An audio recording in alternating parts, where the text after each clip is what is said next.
Hi, good evening, everybody. It's Dee from Glasgow Loves EU here. And today is date stamping 13th of December 2021. And we're really pleased to have Richard here with us tonight, Richard Haviland, who's going to have a chat with us about various things. He has 25 years experience in the civil service, primarily working in DFID, which is the Department for International Development, but other things as well. He left a couple of years ago and has recently been somewhat in the media, both in sort of printed media and Twitter media, because he did a blog for EMIS, the European Movement in Scotland, about his resignation, and the letter got picked up and by James O'Brien, amongst other people, which is really interesting. And he was actually featured in the Sunday National yesterday as well. So welcome, Richard. I'm sure you'll tell us more about about your life.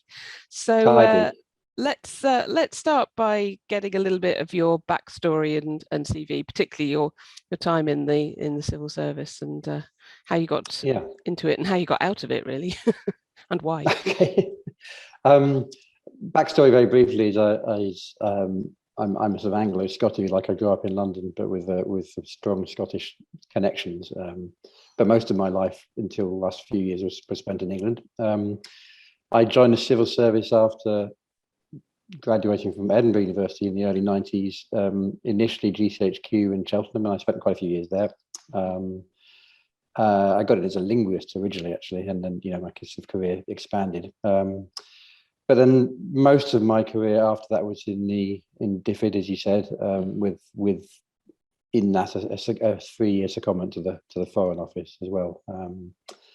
And I left a couple of years ago, as you said, for a variety of reasons, not just because of the nature of the government, although I think the nature of the government was the main driving force in finally thinking that enough was enough. And yeah, I mean, I did a variety of jobs in those years in DFID. I mean, all interesting to varying degrees. I think I headed the parliamentary team at one point in DFID. I worked on the overseas territories, which is a fascinating subject always, and gets you to some interesting places. And in the Foreign Office, I worked on Sudan and South Sudan at the time of South Sudanese independence, and sadly, civil war towards the end of my time there. So a smattering of jobs in various fields. So that's quite a mixture of different things, and quite if you're on leading a parliamentary team, presumably that meant that you had lots of interaction with people actually in Parliament. So people you might have heard of. Both people in Parliament and ministers. I mean that particular role was a while back, but it coincided to my great good fortune with Hilary Benn being the Secretary. So I was a former guest of yours being the Secretary of State, and his Minister of State Gareth Thomas, also admirable man. And I think any of us who had the pleasure of working with Hilary and Gareth at the time would say we were very lucky. And it's hard not to reflect on that when you see today how ministers talk of and treat the civil service.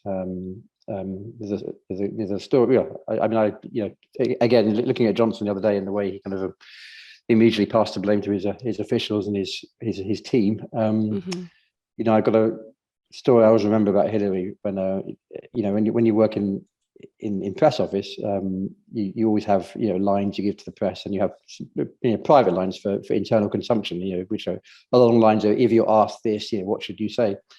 And we had a junior press officer who accidentally sent the whole thing to the press, including all the private stuff. Not really that big a deal, but and somebody nasty in one of the papers decided to make a kind of witty diary entry about it, and name the person who'd done it. He was a fairly junior official at the time. It's quite a nasty thing to do. And my memory that morning was of Hilary Benn's immediate concern was to put at ease the person who made the mistake and get straight on the phone to her and reassure that no harm was done and not to worry.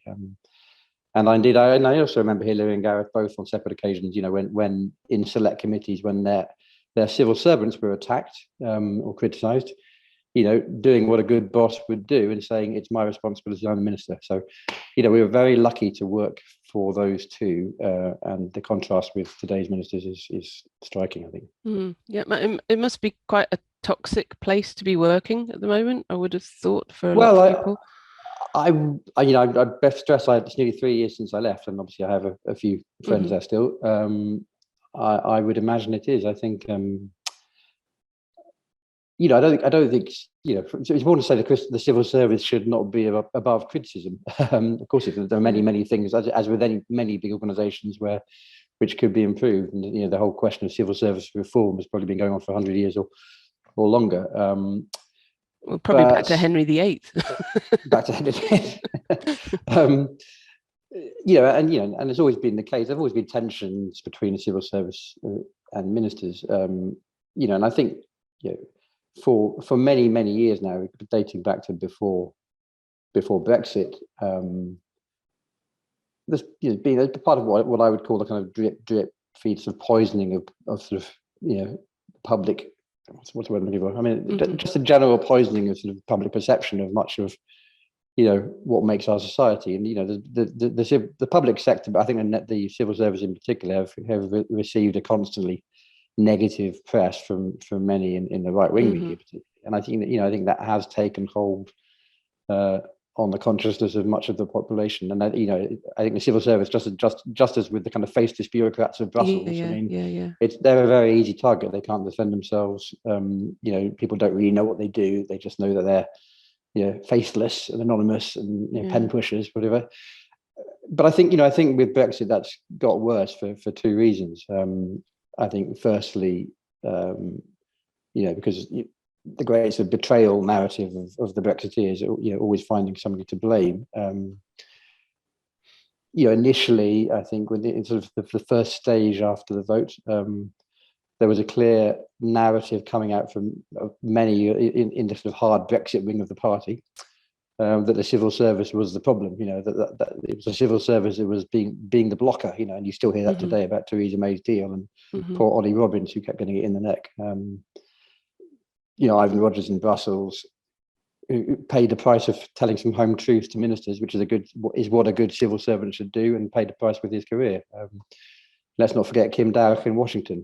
A story that's long since been forgotten, but forced out of his post there. So that's one thing. But I think today there's also a wider kind of culture war issue. I mean, civil service is just one of a number of institutions which have in common a very important role in keeping a check on the behaviour of ministers. Be it through scrutiny or be it through kind of reminding them of what good behaviour looks like. And it's the judiciary, it's elements of the media, it's the civil service, it's a parliamentary commissioner for standards. I mean, the list is endless. Yes, Gisela Stewart, I think, is in the frame indeed, for that, isn't she? Yes, and Gisela Stewart has just been projected into a job which, by definition, the first civil service commissioner is about ensuring the impartiality of the civil service. It should not have a political figure.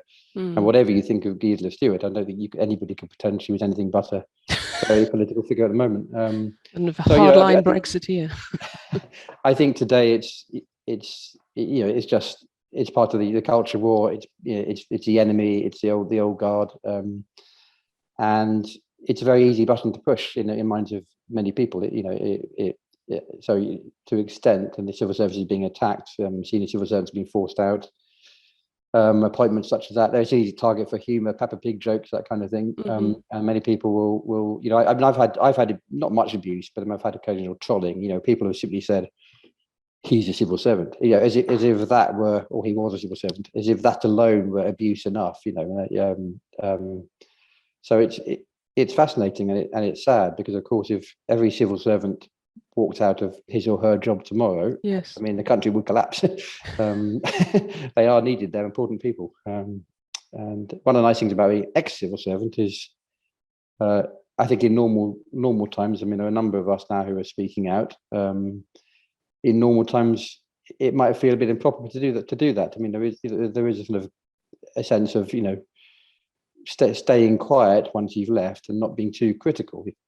But we're not living in normal times, and I think it's important to tell it like it is. And we're living a time where the people, there are so many things that are wrong with the current government on so many levels. There's corruption, there's hard zealotry, the sheer incompetence and great weakness and cowardice, on the part of many who know what damage this is doing, but stay quiet. It needs to be called out. So how do we do that? What can we do other than what we are doing, like tonight? Talking about it openly and then sharing the discussion. Well, I do have a sense. I don't know what you think, that sort of some people. Yeah, it's very hard to tell, isn't it? Because we speak into an echo chamber. Echo chambers are important, by the way. I think they give us mutual resolve. And how much is that getting out? I don't. You do like to think in recent weeks that many of people who voted for Johnson have now started to see him for what he is. My worry is that Johnson is a sticking plaster, and although he stands out, Johnson's disappearance is not going to move the problem of the state of the Conservative Party. It's not an anti-conservative point. I mean, there are many Conservatives I hugely admire. I'm not a Conservative myself, but it's a pro-democracy point. I'm not sure I've answered your question. I don't know how we do, but I think we have to keep speaking out. And people who are far more senior and relevant than me, like Alex Hall in Washington, is doing an admirable job of that just now. And many sort of former permanent secretaries are fairly outspoken in their criticism of the government too. We just have to. You just have to keep saying it for what it is. Yeah, indeed. And I think the glossing over of Brexit and the kind of whitewashing of Brexit out of the narrative, and think of I don't want to bash the BBC, and I think it was particularly irritating that the BBC were getting bashed for showing the Allegra Stratton little clip when it was ITV that uncovered the story from the Mirror, and they played it out. But the BBC have been terribly anxious about talking about it in some places. But then there are certain things. So, for example, if you listen to things like what was it? The Friday night, the news, no, it wasn't the news quiz, the Now Show or whatever it is, the one they've got on at the moment that just started. I mean, the whole thing was completely anti-government and anti-Brexit this week, and that's on the BBC. It's just on the radio, so people, I suppose, don't know about it. Jenny, have we got anything through from social media yet? Is there anything you want to bring up from anybody? Yeah, Richard, maybe you could answer. There's a couple of questions. One is there a difference really when civil servants are working for like a majority government? Do decisions get made more quickly versus working for more of a, I guess, parliament or whatever the correct word would be? Parliament, you mean? Yeah. And another one was you mentioned you worked with the British Overseas Territories. I'm just wondering how are some of those territories affected by Brexit? Gosh, good question. I might pass swiftly over that second question because it's a long time since I worked on them. I mean, Gibraltar's a very obvious case in point. I didn't work on Gibraltar, but they will no doubt be in various different ways. I think Gibraltar's the one that stands out. I think I think the vote in Gibraltar was infinitesimally small for Brexit, wasn't it? And yet there was an even more extreme example than you have in Scotland and Northern Ireland elsewhere of a vote foisted on them. And my impression, or I haven't been following the Gibraltar story closely, is that it's having, as with Northern Ireland and the possibility of United Ireland, it's having the opposite effect of what Brexiteers might want. That's not a very authoritative answer. But I'll move on to the other question, if I may. I think I don't know if working for a minority government. I mean, I can't really speak from extensive experience because most of the governments I worked for were majority governments. I mean, it was largely, early on the John Major government, then years and years of Blair and Brown, all with decent majorities, and then latterly the coalition government, and then very latterly this government, where I, to be frank, by that stage I was kind of keeping my head down and keeping away from ministers.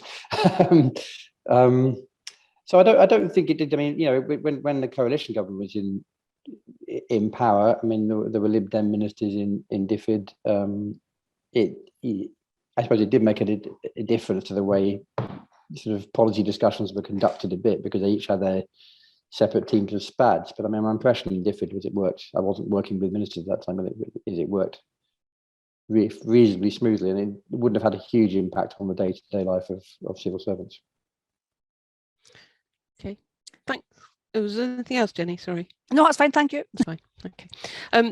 That sort of made me think about the fact that, you know, in a way, your life is quite strange, because you could carry on doing the same job, but your people that are kind of coming in to make decisions and whatever, you've essentially got to teach them about the job that they've got to do, because governments change all the time and ministers get reshuffled and all of that sort of thing. And it just made me think back to Yes Minister, where it was they always seemed to be the civil servants who were kind of running the show, and the Prime Minister was a bit of a side. Yeah. Well, I mean, like all good satire, there's a lot of some truth, maybe not a lot, some truth. But, well, I think the thick of it is more relevant today. Oh yes, of course. Yeah. I mean, I don't mean because it's more modern, but just because of what it says about the nature of ministers and SPAD, special advisors. Yeah, special advisors. Yeah.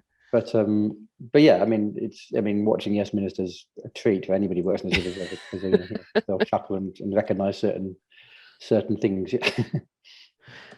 Okay, we may come back to Brexit later on, I think, possibly. But as you spent most of your time kind of working in international development and stuff, let's talk a wee bit about foreign policy and foreign aid, and particularly the cut to foreign aid. And you know, to anybody who's, I mean, I always think there's a lot of mathematical incompetence everywhere as an ex-maths teacher, and so people don't, you know, think that, you know, what's the difference between 0.7 and 0.5%? It's not much, but it's a huge amount in government terms, that 0.2% cut.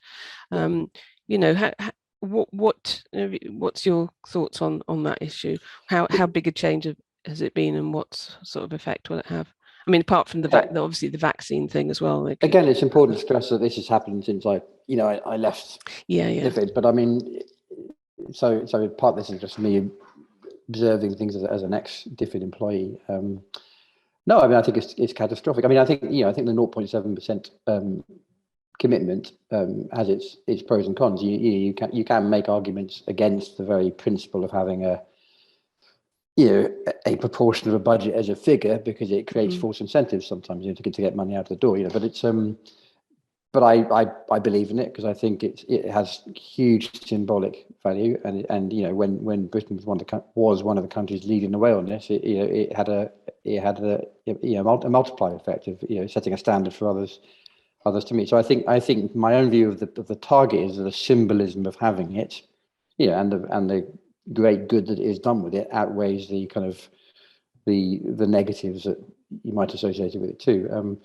You're right to cut it, and and I think another important point that is often lost, and is certainly deliberately lost by people like the Chancellor, is that it's it's a percentage. So if the economy meets harder times, then the actual money goes down. I mean, the whole point of it, having a percentage target, is it shouldn't be affected by a contraction in the economy. And you're right, at the time of COVID, and we're seeing now with Omicron, and this, as Gordon Brown has said, he's quite right. I mean, if you just focus on yourselves and don't focus on the rest of the world, it's going to come back to bite you. So yeah, absolutely. I think I haven't had long conversations with ex-colleagues about the exact impact of that cut in the budget, but I think it's disastrous on so many levels. I mean, it will lead to deaths that would not have happened. There's no question. I mean, and it was also done with very short notice. I mean, development is about long-term planning, and the whole, to do it properly, you need to give people, they need to have faith that the money will continue to come. That if a project begins, it will continue, and you won't suddenly pull the plug. UN, other big organisations, they need to do their budgeting based on the assumption of certain sums of money coming in. So it will, I'm not all over the impact, but it will have had catastrophic consequences. And yeah, I think it's an awful thing to have done, no question. And it kind of doesn't, it diminishes our kind of stated objective of being global Britain post Brexit, doesn't it? Which It does. I find a I kind think it of was probably diminished long before that particular policy decision, but it was yeah. Well, it does. I mean, and again, there's a narrative there. I mean, if global Britain meant anything in the past, surely it was about soft power. Now, if you look at our main instruments of soft power, DFID is close to my heart. We talked about that. British Council offices close. Only this week we're seeing the Turing scheme farmed out to Capita away from the British Council. Foreign Office budget is staff numbers are about to be slashed. BBC, I mean, who can forget, who of a certain age can forget the story of Gorbachev listening to the World Service, to find out what was going on when he was under house arrest under the failed coup. So, I mean, it's just institution after institution under attack. And, I mean, so moving it up a level, for me, a great sense of Britishness in the past has been about what I saw as Britain's role in the world, probably reinforced by the career path I chose. I look at, and I think a lot of people probably in this country simply don't, and I understand it, don't have any great interest in international relations, and are probably fairly oblivious to the way Britain is now seen overseas. I mean, it's an extraordinary combination. I mean, on one hand, we're sort of seen as a nascent rogue state. Maybe that's too strong, but we are a state now which is seen as utterly unreliable and willing to break international law. And and I think, frankly, Johnson, and therefore the government he governs, he leads, is reviled across Europe and probably much of the world. But in addition to that, we're a kind of laughing stock. So it's embarrassing. And in trade terms, I'm no trade expert, but I imagine we're seen as a hopelessly soft touch because we're so desperate to do deals. I mean, what a combination. So yeah, I global Britain.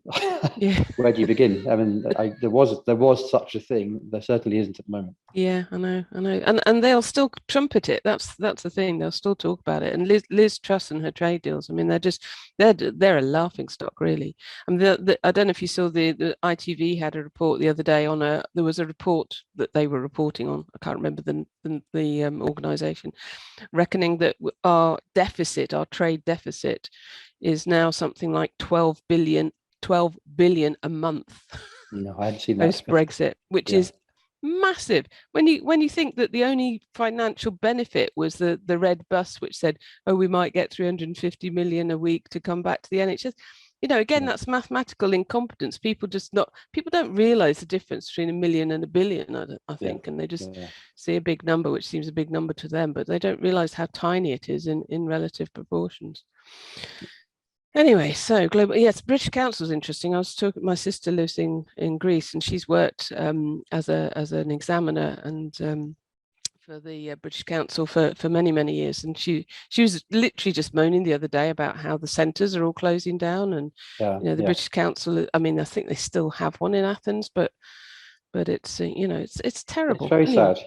It is really, I think really, I don't think it's an organisation which maybe the public are that aware of. No, unless you live in another country. If you live in another country, then you are more aware of it, or if you're involved in things like teaching English as a foreign language. Indeed, she does. Okay, so the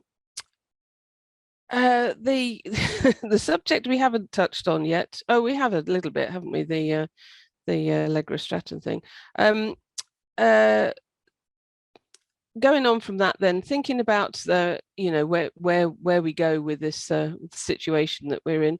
I mean, in terms of like this week's news, let's keep it in this week's. I'm going to be watching the North Shropshire by-election with great interest, and I heard a report today as I was walking around. And it's from a West Midlands correspondent saying, the Lib Dems reckon they've knocked on 23,000 doors in North Shropshire.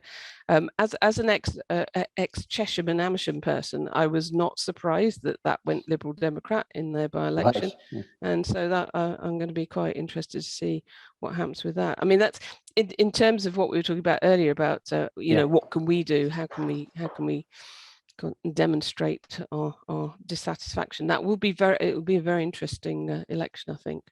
Don't know what you think. It will be. I suppose and who knows what's going to happen. I mean, I suppose the one thing you can be confident of is that the combined votes of the Lib Dems, Labour and Greens will be greater than the combined votes of the Conservatives and the Reform Party. You know that, and there's the frustration, isn't it? So it's sort of, yes, the Lib Dems may pip it, they may not, and the implications of their pipping it or not are huge. You know. Yes. It just highlights again the inadequacy of the electoral system we have now. I mean, it's not fit for purpose in a day, you know, in a time when extremists, and that is not too strong a word, take control of government. Yeah, so it's first past the post. Yeah. Yeah.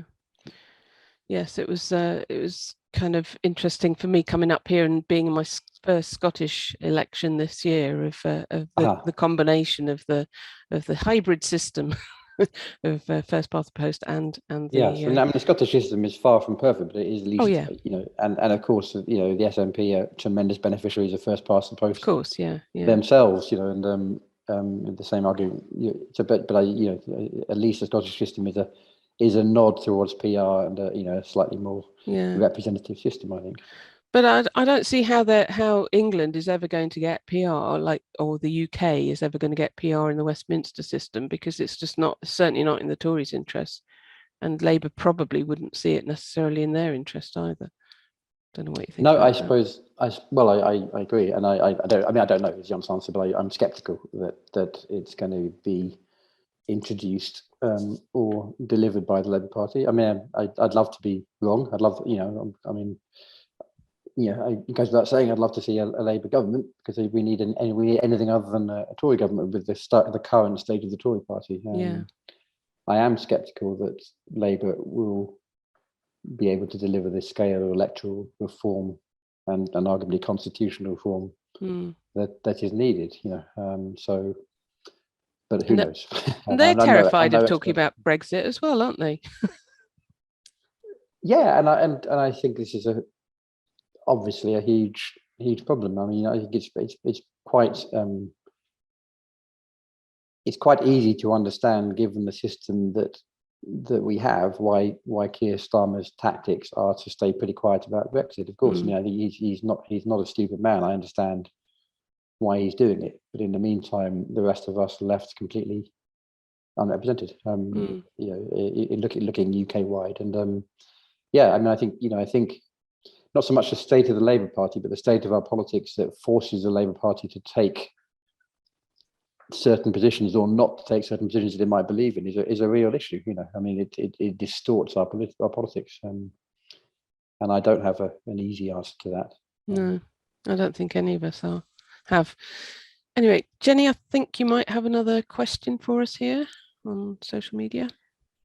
Yes, there's one in. There's a few comments, but Liz Price has asked. She says Liz Truss's Chatham House speech talks about the UK being part of a network of liberty, where the UK will lead by example. But in fact, the UK is showing itself as autocratic internally and not to be trusted internationally. Is she in reality only talking to her base and making a leadership bid for the Tory party? What do you think? Yes. I mean, I haven't read a speech, so it's not fair. And it's important to be fair, even with people who you don't rate. I think I've read the comments on her speech, so I should read the speech.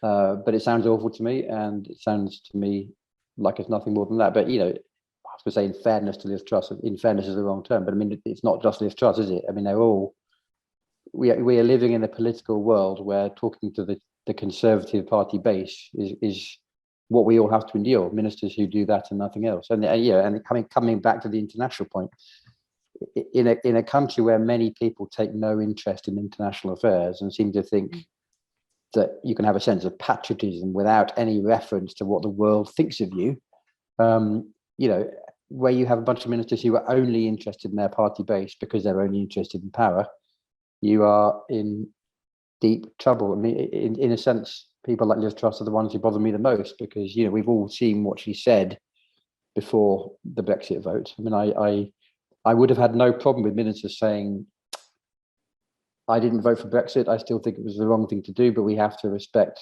the vote. And I've had plenty of problems with it in terms of the policy itself. But I think that would have been an understandable position to take. But to suddenly convert and pretend that you've always believed in this nonsense, and then to just construct a web of lies as she has done, and no doubt will continue to do, and will probably win the leadership when Johnson goes. It's desperate. I mean, how long can this go on for? I worry. I think it can go on for quite a lot longer. And if Johnson goes, the next one will move in, and we're back in the same fiasco again, and it'll be probably a boost in the polls for the party. And I still think I'm not normally a pessimist by nature, but I am pessimistic on this. I still think, I feel more hopeful than I did a few months ago that Labour might win the next election, but I still think there's a very, very high chance, particularly if Johnson goes, that it won't. Mm-hmm. Oh, there's another few comments that are taking a similar. I'm not sure you can necessarily answer it, but there's a few people asking just the idea that the attitude towards Brits who want to remain in the EU, do the people of Europe know how much the feeling of the UK is about remaining in the EU? So some of the people this person, Tom, knows in Denmark and Germany can't believe how the UK government are not listening to the population of GB or having a people's vote. So just that whole, is there an awareness outside that there's some of us still fighting or hoping for Remain or rejoin? I'm sure there is. I mean, I don't know. I mean, you can't about 27 countries, and people have different levels of political awareness. I mean, if you listen to this show last week with Terry Ranker, I mean, it's wonderful to listen to that, and very much an awareness from people like her. I mean, how much that extends across Europe, or how much indeed much of Europe, by which I mean the population of Europe, even cares. Let's face it. I mean, we're not the centre of the world, are we? So I mean, but I think it comes back to the point about needing to, even if we feel that by speaking out we're not making much headway, I still think it's important to speak out, and to keep, for one's own sanity, if nothing else, but to keep reminding others that we're here. I was very moved, as I'm sure we all were, by what Donald Tusk said a couple of years ago now. So it's certainly noted by friendly politicians in Europe. But I am skeptical about the prospects for the UK to rejoin Europe, in anything other than the medium to long term future. I think, I mean, one of the problems has been that not that post the actual Brexit thing that it would have made an awful lot of difference, but we haven't been able to do those fantastic million people marches on the streets of London since 2019. That was the last time, that. And you think back to that. Were you on that one, Richard? Or were you working? I wasn't. No, I'm ashamed to say I didn't go on any of those marches. I was blame having young kids. That's my excuse. I saw quite a few young kids on them. But and that's anyway. Probably. And we went all the way from Glasgow and got very drunk on the train back.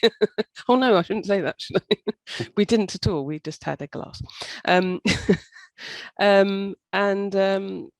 the spirit of those marches was amazing, and that particular one where they had that Saturday sitting in Parliament that Saturday afternoon, and we were so close to getting a people's vote at that point. And I really think that had we got that opportunity, that we could have, because I think there were a lot of regretters immediately afterwards. There were a lot of people who kind of said, oh God, I didn't know it was going to mean this. I really didn't know. And people have just gotten inured to it now. And they just, I think people just say, oh, well, we've got to put up with it, whatever. The cost of so many costs, like of traveling. Even my sister has to pay to pick up any post that she gets from England, as well as the cost of the post from here to Greece being now the same as the cost to the USA. Which is crazy, And, I think you're right. I think one of the most disturbing things is just that we get used to the shifting of the norms. I mean, one of the things I've railed against from the start, and and featured in my resignation letter, and I still struggle with, is the way, and I hold Theresa May to blame for this, is the way the whole notion of leaving the EU without a deal became kind of normalised. You know, I mean, you know, I've always seen that as a direct threat against the government's own population, and I think it was absolutely inexcusable. You know, I mean, playing to the base, but you know, actually, you know, striking fear into many of your own population, and it's happened time again. May did it once. Johnson did it again with the withdrawal agreement, and he did it again with the trade and cooperation agreement. It's died down a bit now, but he's been doing it with Northern Ireland Protocol and the prospect of a trade war. I mean, it's an absolute distortion and perversion of all that good government should be about. And yet, you know, hear people you respect and like saying, "Oh, it's just like walking away from a business deal." You know, no, it's not. I mean, and we have to, you know, even there's only sort of 15 of us left, we have to, for your own sanity, keep calling out, saying, no. It's the way things that are utterly unacceptable have become normalized. You know, there's a kind of Stockholm syndrome effect almost, and the way our governments are, you know, are terrorizing us. And, you know, maybe that's a bit too strong a word, but you know, usually I believe in being measured with my words and you know, being probably, you know, but actually these days I tend to err on the side of incaution, because you know, you're not going to get anywhere being polite and being diplomatic in a world where hardcore Brexiteers have basically taken the country hostage, and that's where we are.